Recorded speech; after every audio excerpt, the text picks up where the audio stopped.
नमस्कार, सुस्वागत। मेरे चैनल में आपका स्वागत है, अभिनंदन है, वंदन है। आज का पहला श्लोक है, अभिवादन शीलस्य नित्यं वृद्धोपेसेविनः चत्वारि तस्य वर्धन्ते आयुर्विद्या यशोबलम्।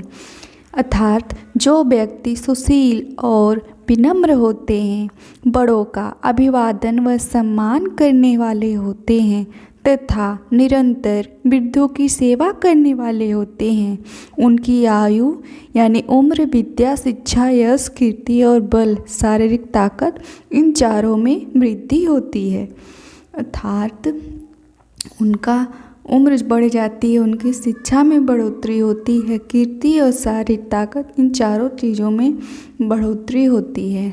दूसरा श्लोक है, कराग्रे वसते लक्ष्मी कर मध्य सरस्वती कर मूले तू गोविंदम प्रभाते कर दर्शनम। अर्थात लक्ष्मी माता हमारे हाथ की अंगुलियों के अग्रभाग में वास करती हैं, सरस्वती माता हमारे हाथों के बीच में वास करती हैं, भगवान गोविंद अर्थात हम विष्णु हमारे हाथों की जड़ में वास करते हैं।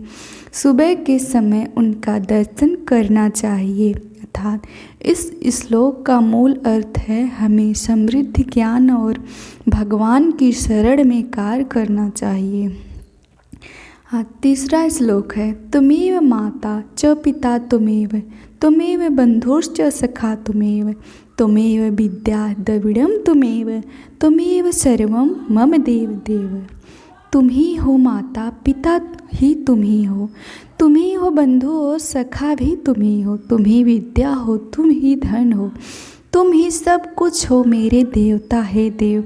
यह श्लोक भारतीय संस्कृत में एक अद्वितीय आदर्श को स्पष्ट करता है, जिसमें ईश्वर और सभी रिश्तों की महत्वपूर्णता को दर्शाया गया है। इसका तात्पर्य यह है कि सभी रिश्ते जो है वो धन और शिक्षा के ऊपर। ओम भूर्भुवः तत्सवितुर्वरेण्यं भर्गो देवस्य धीमहि धियो यो नः प्रचोदयात्। अर्थात यह एक प्राचीन वेद मंत्र है, जिसमें गायत्री मंत्र के नाम से जाना जाता है। इस गायत्री मंत्र का अर्थ हिंदी में निम्नलिखित रूप से है, हम परमात्मा की महिमा का ध्यान करते हैं, जिसमें इस तीनों लोकों संसार को उत्पन्न किया है, जो पूजनीय है। इस मंत्र का अर्थ है, आदरणीय माँ गायत्री, आपका दिव्य दर्शन हमारे अस्तित्व के सभी क्षेत्रों शारीरिक, मानसिक और आध्यात्मिक को प्रकाशित करे। हमें सच्चे ज्ञान की दिशा में पवित्र करे।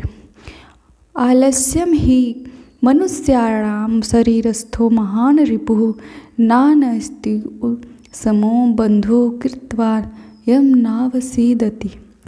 अर्थात मनुष्यों के लिए आलस्य उनके शरीर में बसा महान शत्रु है। उद्यमी व्यक्ति के लिए परिश्रम जैसा कोई मित्र नहीं होता, क्योंकि परिश्रम करने वाला कभी दुखी नहीं होता। यह श्लोक आलस्य की महत्वपूर्णता को दर्शाता है और यह समझाता है कि आलस्य व्यक्ति की प्रगति को रोकने वाला शत्रु होता है, जो उसकी सफलता के मार्ग में बड़ी बाधा डाल सकता है। इसलिए मनुष्य को आलस्य नहीं करना चाहिए। हमेशा मेहनत करने वाले को उसका फल एक दिन ज़रूर मिलता है। तो आलस्य को त्याग कर हमें निरंतर मेहनत करना चाहिए। धन्यवाद।